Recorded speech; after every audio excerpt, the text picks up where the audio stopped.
open mic now. And look at Joe. He was late for the show. He's going to be late for the open mic. Anyway, I'm not going out there. So, everybody gets 5 minutes, and when there is 1 minute remaining, you'll hear this. And then once you hear like the chimes playing, I'm not turning it off because that means your time is up. All right? So, starting the open mic is Stephanie.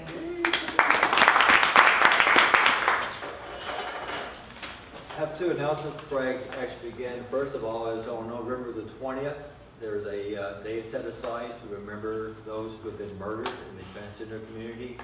It's going to be held this year, November 20th, at Carver Museum. Starts at 6:30. Second announcement is a week from today, my church will be christened.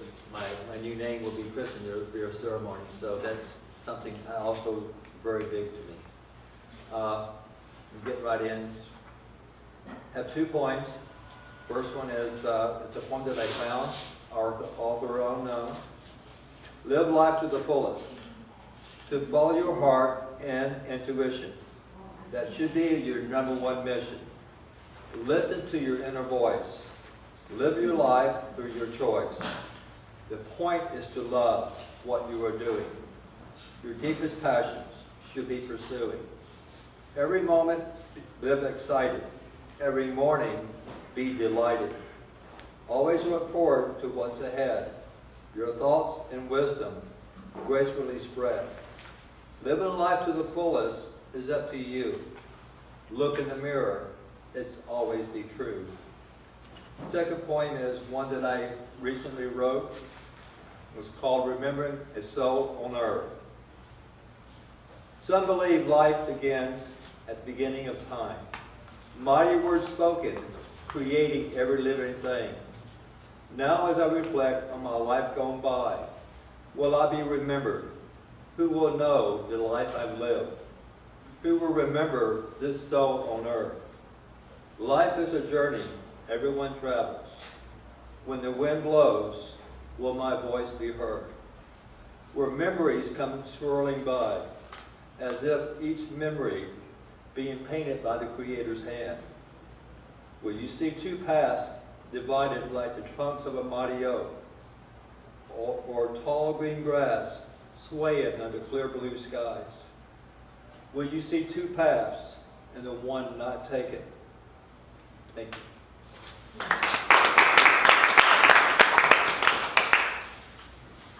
Jim.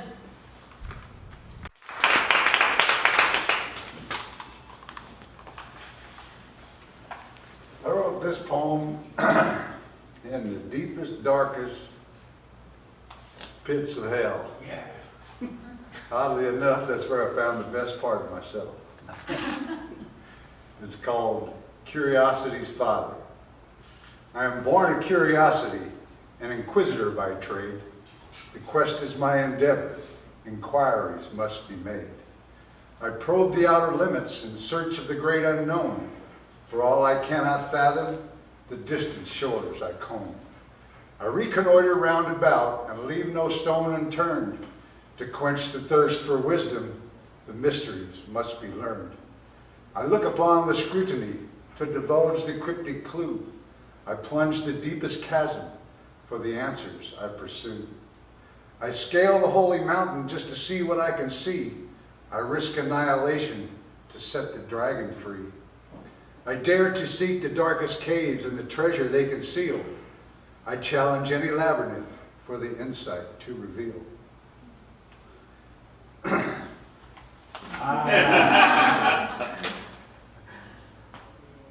To ascertain the Holy Grail, life's fortune will I spend. To expose the guarded secrets, I harry the lion's den. With an adept's intuition, I skirt the craggy ledge. To unveil the sacred cloister, I run the razor's edge. I defy this world's conformity. To thine own self must be true. To bear life's feigned illusion, I swill in witch's brew. I scoff at tales of destiny. I mock the gods of fate. I question ancient dogma for the key to heaven's gate. Still, all in all, I query, just who and what am I? How did I get so curious, and why do I wonder why? Is there some hallowed deity, some omnipotent sage? Am I merely just a puppet on his omnipresent stage? Then comes a vision of a kind old man with a voice so soft and mild. He spoke with love that made me weep, thou good and faithful child. I am curiosity's father, if needs be must you know. I am the eternal wellspring, the source from which you flow. I sent you off so long ago through the curve of time and space, your mission to investigate and inspire the human race. The arcane fire that burns within is the star that lights the way. Seek not the earthly glamours, but the now of an endless day. So quest on, my little quisling, though on the paths you roam, be sure that you remember, the earth is not your home. You're a child of curiosity, my dear and prodigal son. I am with you always, for I and you are one. Hey.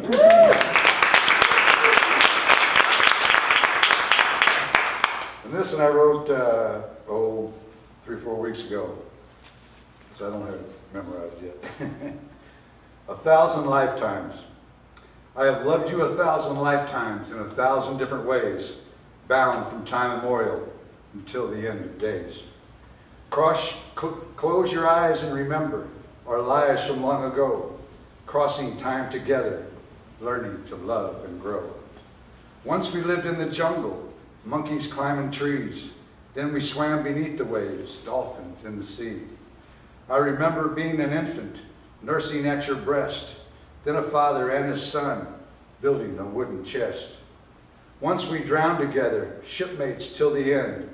Once I was your cellmate, your one and only friend. Many times we fought and died, both comrades and foes. Many times we married, both male and female roles. Our paths entwined once again, another life to share, to love and grow and nourish our eternal love affair. Each life we live and learn, growing round and round again. This time round, I'm still wondering, are we going to be lovers or just friends?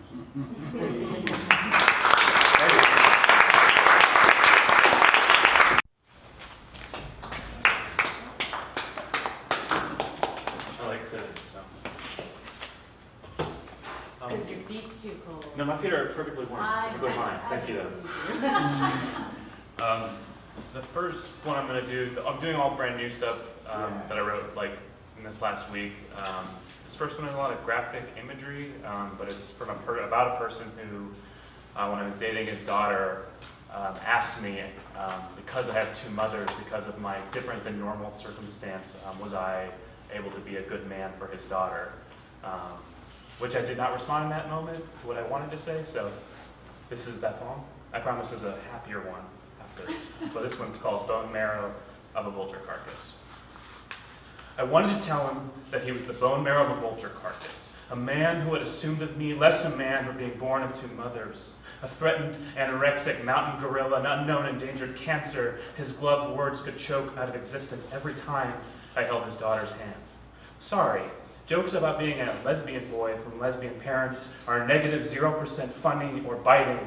And if you'd read the Psalms you secretly masturbate to instead of pleasing your summer swimsuit catalog wife, if you used them to deconstruct and redesign me, hoping I made of paper mache to be a student of your conservative white Christ, I am not sorry to now tell you I am instead.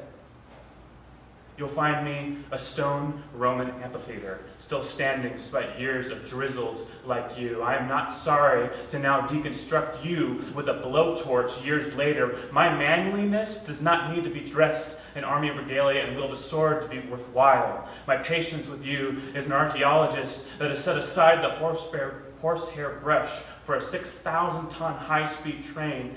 Even in the darkened mausoleum, my eyes are clairvoyant enough to see pulverized old dust and know that that is what your masculinity has been all along.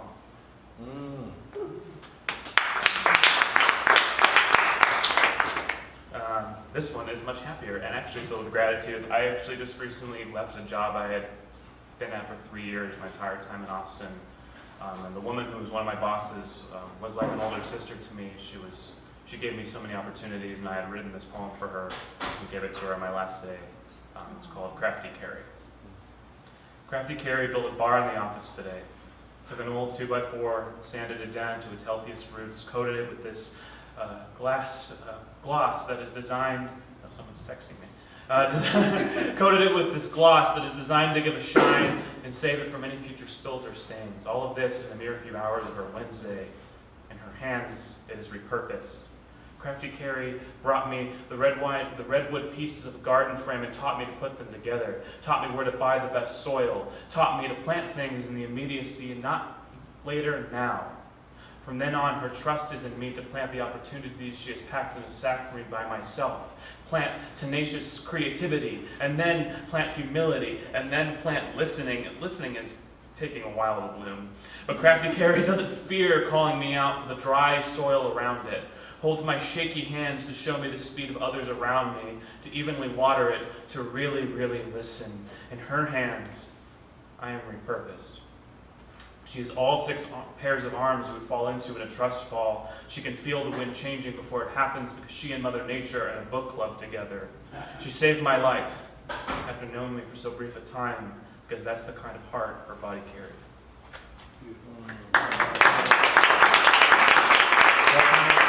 Time for one more? No, ring the bell. Oh, okay, cool. This is a new love poem after I've written many, many old love poems. This is a new one. It's called Technicolor Compromise. Perspective and its intimacy are carving the world in a new high-definition way for me. These new tortoise-tinted glasses bought, cut, and shaped for my eyes to breathe easy, having retired from the strain and searching for a future in each individual thread of our pillowcases. On the drive home, I looked up past the freeway overpass to see a pilgrimage of clouds turn creamsicle, tangerine, cauliflower. Had no time to stop and take a picture for you, but promises and I swears that evening time's heart rate slowed and turned them into a peach-tinted mountain, then a plum-hued cotton candy, then a finale like the last master-wide sunset scene from every Disney princess movie's conclusion, wearing dust like her mother's old wedding dress, fitting perfectly. Do you think when we get married, we can have the service be in the middle of a freeway? Can we not tell the town, have cars careen past us so anyone and everyone will make sure to know we are absolutely serious about the till death do us part. Thank you. Yeah.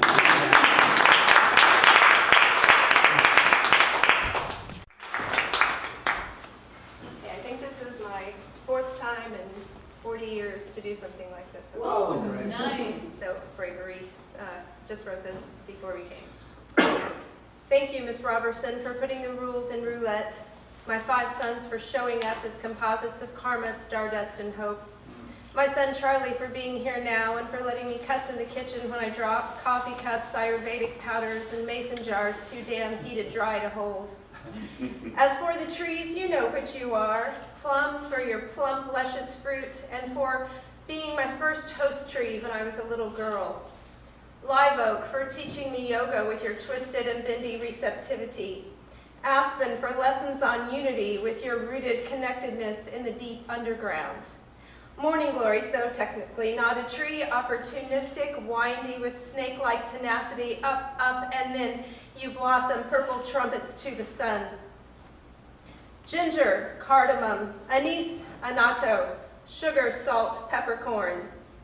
Cellos, drums, and gongs, readers, writers, frequency providers, city streets, green belts, and bathtubs, refrigeration, meditation, and knowing when to stop.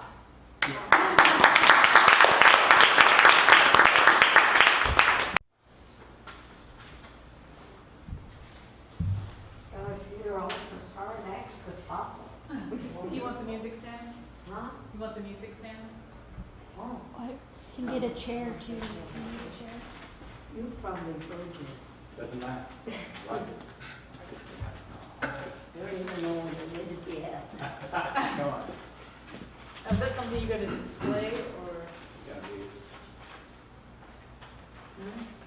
Okay. I was just thinking. think you can do it.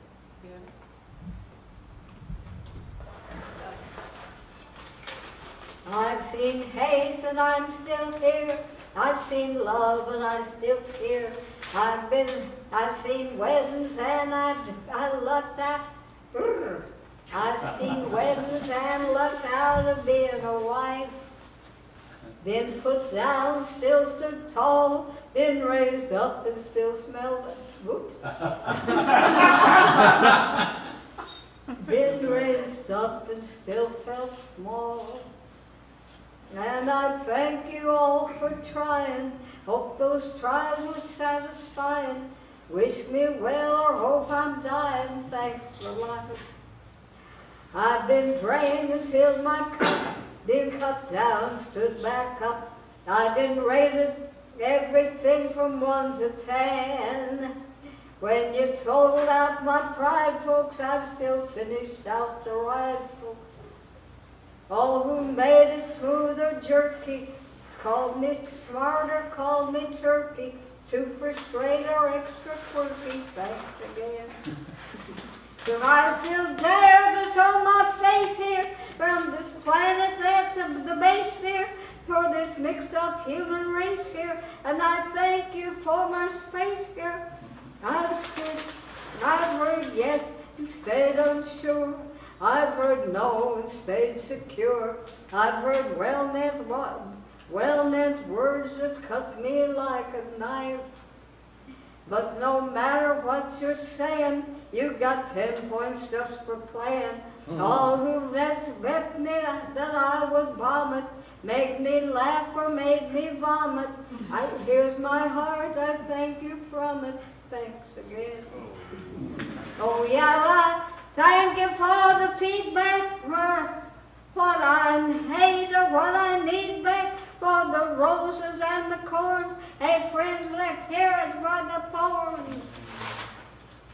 Pray I earn my daily bread, folks. Oh, you hope I choke my brr.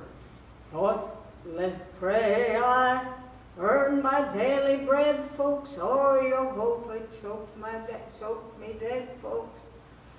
Either way, thanks for the living. Gave me hell or wish me heaven. If I live to 97, thanks for life. If I live to 107, thanks for life. Yay.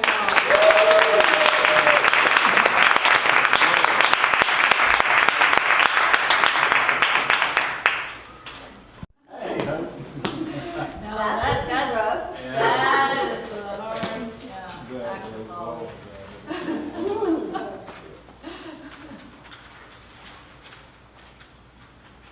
So I got 2 pieces. First one's called shadow boxing. I'm watching James gently exorcise the demon out of my dog. He's a grumpy old chihuahua with high anxiety. He chokes himself on his own collar and squeals in pain like his life is in danger, even though James is merely holding him by the scruff. I cringe at a distance while James patiently subdues him, lying him gently but firmly on his back to exert a dominance that should be obvious given their 200-pound difference. Watching this drama play out before me, I realize it is all more ironic because all James is trying to do is give him a bath. But isn't that exactly what I do? I fight imaginary demons in my head, twist, growl, and yelp, when actually the universe is simply massaging out the kinks in my muscles so that they can be soft and supple again, so I can regain my range of motion. In a way, the universe is generously showing me where I still have work to do, where the knots are, the old agreements that keep me chained inside imaginary cage. Like last weekend when I opened the bunnies' hutch to let them run around in the crisp fall weather, but every single one of them remained within the bounds of where the cage had been. They would cautiously explore the outer boundary only to bound back at the slightest noise. Am I living my life like a rabbit? Heart racing, feeling like prey, surrounded by predators, my muscles taut and ready to spring, dash, and take cover. Instinctively conjuring all potential threats and trying to get a jump on the next source of danger. Or maybe this is like shadow boxing. Fighting an imaginary opponent trains my muscles, perfects my moves, and helps me live into my rhythm. Maybe these are my guardians giving me a sneak peek, an insight, and preparing me by letting me envision myself already in battle with my next worthy obstacle. Maybe these inner struggles are necessary practice, where I learn to plant my feet open and resist the instinct to cower or run. Retrain myself to keep my eyes open when the ball is flying at my face so I can catch it. Like playing arpeggios on the piano as a child to build muscle memory in my fingertips. Maybe this is a practice run. So like my dog Yogi, I eventually relax my muscles, soften my eyes, and sink into the moment. I feel myself melt, soft and pliable, open to receive the wisdom and the breeze on my face. Just then, a light rain begins to dampen my skin and wash me clean. I bow and begin to spar like my life depended on it, because maybe one day soon, it will.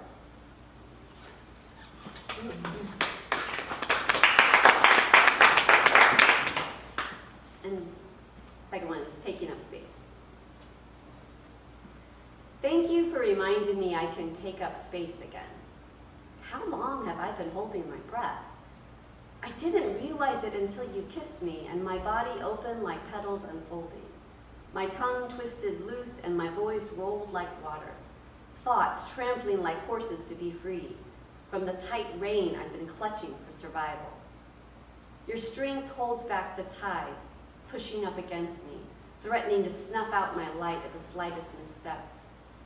You see past the stories, the roles I must play, the armor I must wear. You behold me stripped bare and love me, every part of me caressed with the affection of your eyes, the whisper of your lips on my skin, kneading out those knots of taut muscles, stretched to the breaking point time and again, massaging the built-up scar tissue until I am soft and supple again. I'd forgotten what healthy feels like.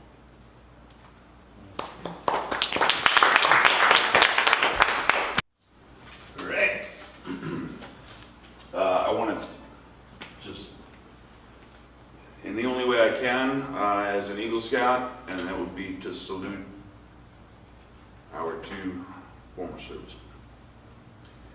I too am a veteran of the great Jewish deli slicer war on Corned Beef Hill. You don't get a Purple Heart, you get a bowl of matzo ball soup. And speaking of, I called my 92-year-old grandfather today. He said to me, he's like, "Oh, Bri, it's you. I'm sorry it took me so long to answer the phone. I was running to it, I'm a little out of breath, and by running I mean crawling." He's still fluent in 5 languages. And through an act of forgery, he served in the paratroopers in World War II. And they used to try and hit the rear wing when they would jump, which is a physical impossibility, actually. But they were bored. And there was a guy that he was in jump training with named the Gooch. Big burly dude, big beard. And they all go up to the top of the jump tower, and you clip in, and you slide down a zip line, basically. 2 stories up. Gooch didn't clip in. He just jumped. Everyone was like, okay, and he knocked himself out cold. Everyone was like, I think he's dead. I think he's dead. And he was like, I quit the paratroopers. I'm getting out of the Army right now. And they were like, no, give it a shot. And then he found out he really liked jumping out of planes. So once you got certified, you had to do a retest every couple of months to remain certified to be a paratrooper. So the Gooch would go around the barracks and would collect people's IDs, each with a $10 bill, and would take the jumps for everybody else so that they could get certified.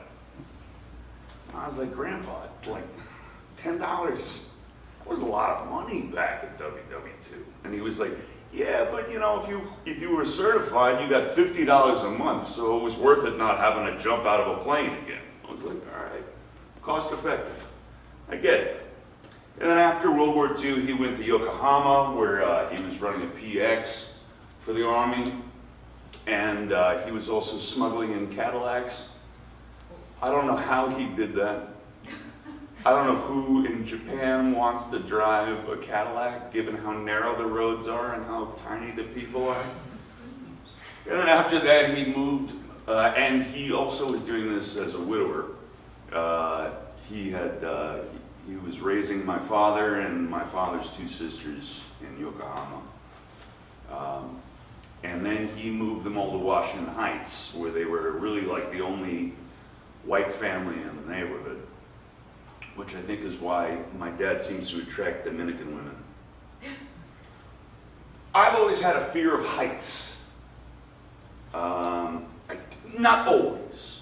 I was the first kid up the tree. I was the first kid climbing up on the roof of a house. Now, not so much.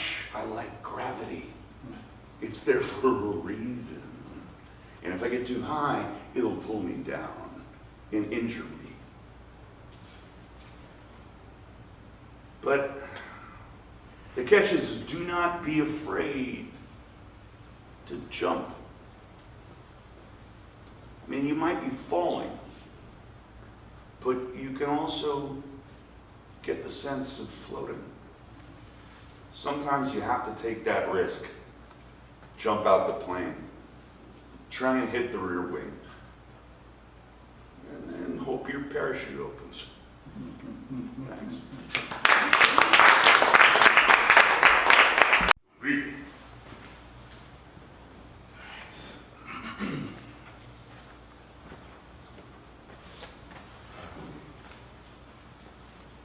I'm wearing one of my favorite coats I've effectively named The Apartment.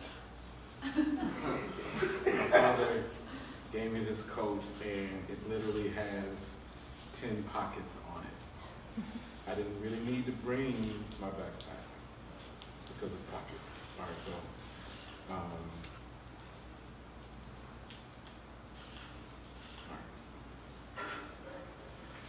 so, first of all, to everyone it applies to, thank you for your service, including the former owner of this jacket.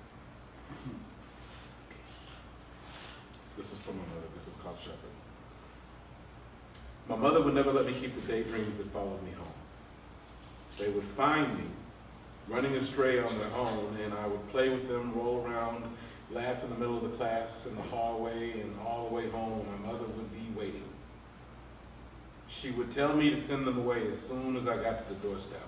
And though some of them were left behind, a few would sneak in and I'd feed them up under the table, careful not to let her notice though my far-off stares were a dead giveaway. She knew her child, but she let a few of them stay, out of benevolence and the fact that I have to learn how to take care of them eventually.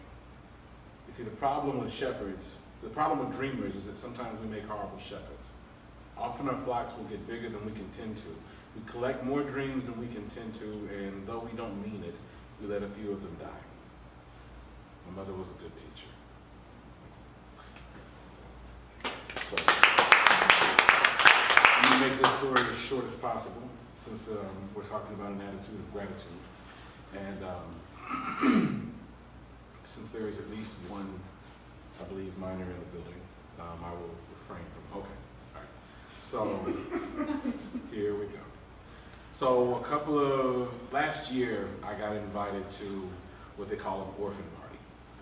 If you're an out-of-towner, you don't have any people to go back home to, you can't get to them, no one you love is nearby, then you fellowship up with people in like situations, and y'all just generate the love that you can. And I get anxious around the holidays for many different reasons, which will make the story longer than it needs to be, but to digress, I was getting ready to make an excuse as to why I shouldn't go, all the reasons that everybody would look at me crazy, people I don't know, start up idle conversations, and I probably shouldn't even go anyway, so suddenly I'm there. And I walk to the door, and I see my friend Paul.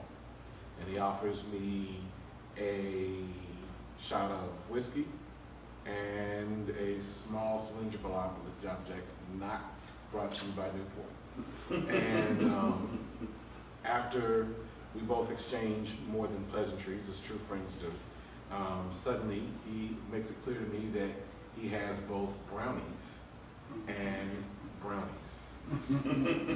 I defer to the brownie with much more emphasis. He then hands me an object about the size of the original super big floppy disk and about this big. I, having what is referred to as the munchies, when one partakes of cylindrical objects not handed to you by Newport, engorge on the entire object all at once. And suddenly, I'm out on the patio with friends, newly made friends, joking and talking and getting over my anxieties, which had nothing to do with the cigarette, but everything to do with the fact that I realized that I'm in a room with fellow humans, people who are away from their loved ones just like I am. And love is what you make it. It's stone soup, is what it has to be. And suddenly Paul slides up from out of nowhere, and he says, "Hey, Joe, you ate that whole emphasis brownie really fast. Are you okay?"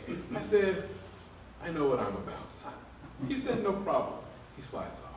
Suddenly, the brownie with emphasis heard me talking boldly and activated itself well within my soul, or my belly, which was nearby. And suddenly, I go into the room, and suddenly I feel like one of those movies where the person's clearly been affected, and the camera angle is like walking around, and all of a sudden, all I know is that when you've had a brownie with emphasis, that vegan mac and cheese is amazing. Suddenly, one of my new friends offered me a ride home. I go in the restroom, fully panicked, because now all the fear I had about being here has come to life. I'm worried about, I don't know these people, they don't know me, and I've done all these things. I've drank, I've had brownies, everything, and I'm embarrassing myself. And suddenly I'm like, okay, splash some water in your face, splash some water in your face, splash some water in your face. I'm throwing water on my face, and I'm not, I didn't realize for 5 seconds that I wasn't touching the water. I'm just throwing it. And suddenly, I throw water, I'm good. And suddenly I hear a knock on the door from one of my friends, Brian. "Hey, Joe, you all right?" I said, "I'm fine." I walk outside, and I see a hallway full of men that I don't know, covering me and making sure that no matter what's going on with me, that I'm all right as I make it to the car. And the ride home, the guy I just met is asking me fun fact-filling questions like, what color is blue? What's the number of 911? And he finally gets me home. And I go to sleep with a head swimming. And I wake up with gratitude.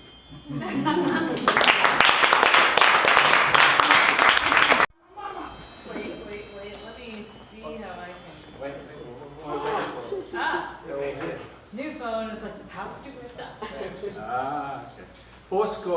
70 years ago, our ancestors were preparing us genetically to articulate new panaceas for the complex days we find ourselves in now. I had a dream that all positive, harmless, and eccentric people were allowed out in public, at least go to Malvern books when the Austin riots were left the gathering. Ask not what your country can do for you, ask what you can do for your country.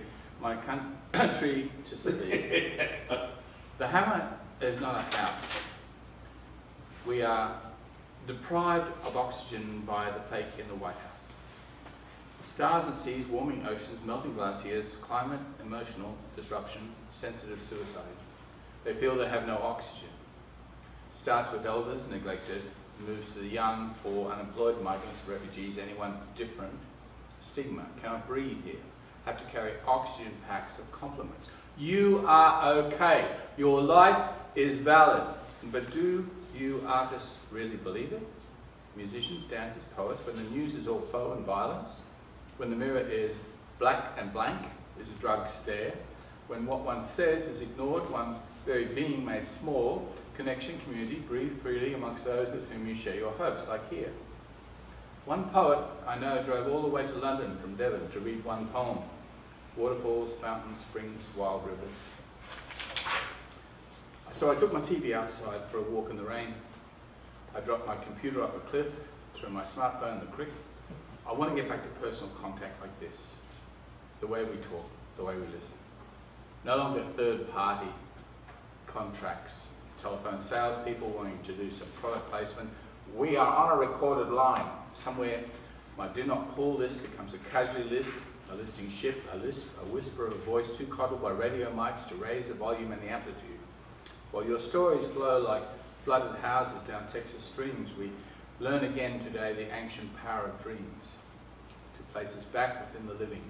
While the virtual world, batteries down, freezes, and we awaken to a circle of singers, ushering in altered perceptions of the way things really are, for which I give my gratitude. Let